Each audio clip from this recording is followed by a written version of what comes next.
Since the teachings are respected even by Buddhas, when you explain the teachings, be very respectful of the teachings and the teacher, Shakyamuni Buddha, as well, remembering his good qualities and kindness.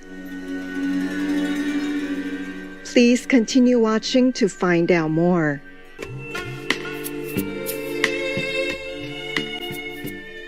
Tibetan Buddhism is a religion with a rich cultural heritage that emerged from a wide range of spiritual practices. These include the complete scope of the Buddha's teachings from the Hinayana, Mahayana, and Vajrayana traditions.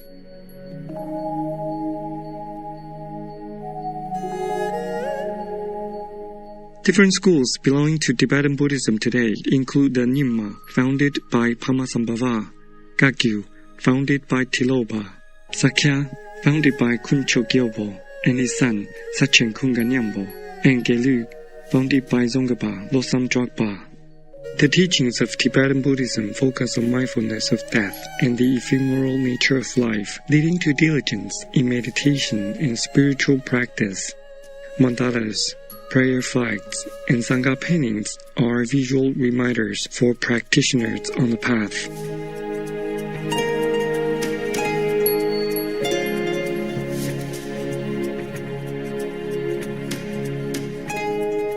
Zongaba Losang Drogpa was also known by the honorific title J. Rinpoche. Zongaba, whose birth and spiritual connection with the Manjushri Bodhisattva was foretold by the Shakyamuni Buddha, entered monastic life at age 7 and was given the ordained name Losang Drogpa. He also studied with other spiritual masters and went on long solitary meditation retreats. Even after attaining the merits of the highest realization and perfect understanding, Zongaba, Losang Drogpa, remained a humble, enlightened master. He refrained from the use of miracle powers and instead shared his insights about pure moral conduct being the basis for successful spiritual training and development. Along with founding the Gelug school of Tibetan Buddhism, Zongaba Losang Drogpa also wrote several books, including the great treatise on the stages of the path to enlightenment. This volume highlights the unified message from all Buddhist teachings, as well as explaining how to put them into practice.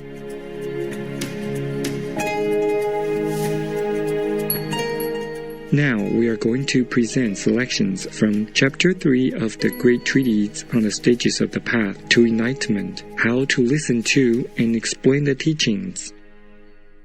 3. How you actually listen. Relying on the 6 ideas. Think of the instructor as a doctor.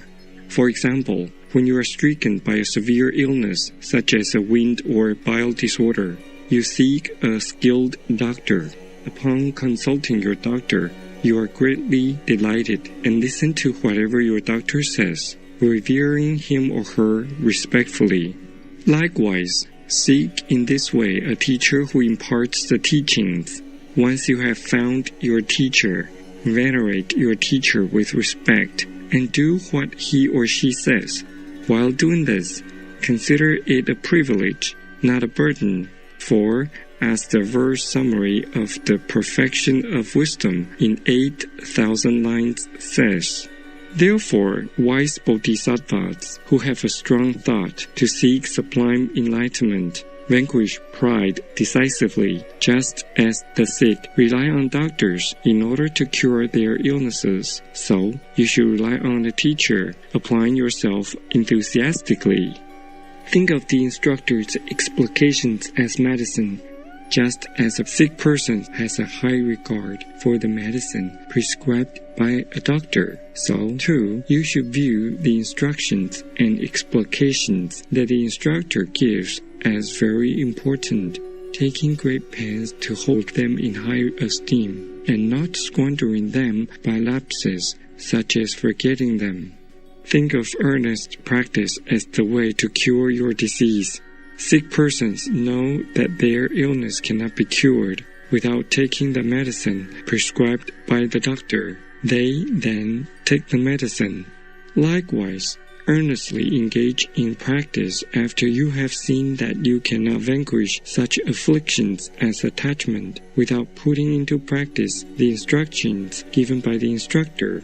Do not devote yourselves just to piling up words in great numbers without engaging in practice. Moreover, 1 or 2 doses of medicine will not do anything at all for lepers who have lost their hands and feet. Similarly, to put the meaning of the instructions into practice just once or twice is insufficient for us, who from beginningless time have been stricken with the virulent illness of the afflictions. Therefore, analyze with discerning wisdom the entirety of every aspect of the path and make effort that is like a river's current. Then the Devas, engaging in the Bodhisattva deed, says, physically, put these instructions into practice. What will be accomplished by mere talk? Will sick persons be helped by merely reading a medical treatise? Also, the exhortation to wholehearted resolve says, the foolish are sorrowful at the time of death, saying, my practice was poor. Now, what is to be done? Not having found depth, they will suffer greatly. Such are faults of delighting in just the words. Think of the Tathagatas as excellent beings. Develop respect by remembering the one who set forth the teaching, the Bhagavan, Buddha. Wish that the teaching will endure for a long time. Think how wonderful if, in dependence upon studying such teachings, the conqueror's teachings would remain in the world for a long time. Furthermore, when you explain or hear the teachings, if your mind and the teachings remain separate, then whatever is explained will be inconsequential. Hence, listen in such a way that you determine how these teachings apply to your mind. For example, when you want to find out whether or not there is some smudge, dirt, or whatever on your face, you look in a mirror and then remove whatever is there. Similarly, when you listen to the teachings, your faults such as misconduct and attachment appear in the mirror of the teachings. At that time, you regret that your mind has become like this, and you then work to clear away those faults and establish good qualities. Hence, you must train in the teachings. In brief, develop the spirit of enlightenment, thinking for the sake of all living beings. I will attain Buddhahood. In order to attain this, I must train in its causes. For this, I must know those causes. For this, it is evident that I must hear the teachings. Therefore, I will listen to the teachings, remember the benefits of hearing, eliminate the faults of a vessel, and so forth, and listen with great delight. How to explain a teaching in which both the teaching and its author are great. Contemplating the benefits of explaining the teaching. It is very beneficial to impart the teachings without concern for worldly things, profit, honor, fame, and the like.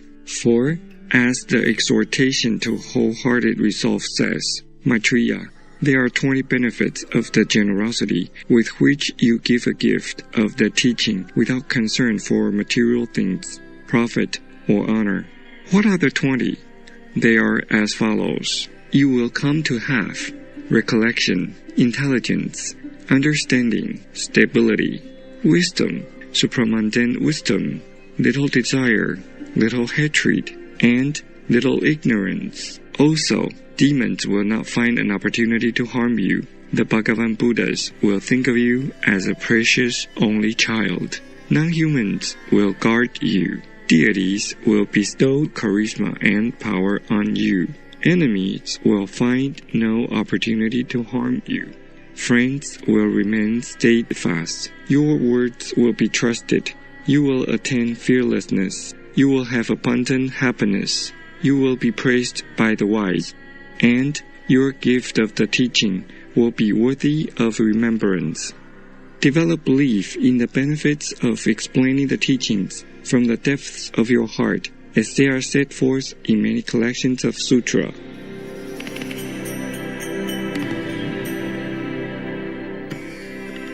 developing reverence for the teacher, Shakyamuni Buddha, and the teaching. When the Bhagavan, Buddha, set forth the mother of conglomerates, the Vajraparamita, he performed such acts of respect as arranging the throne himself.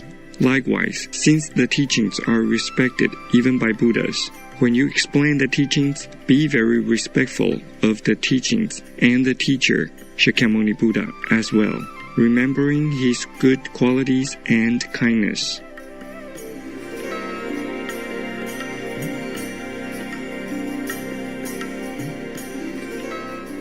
Gentle viewers, thank you for joining us on selections from the Great Treatise on the Stages of the Path to Enlightenment, Chapter 3, How to Listen to and Explain the Teachings, Part 2 of 2.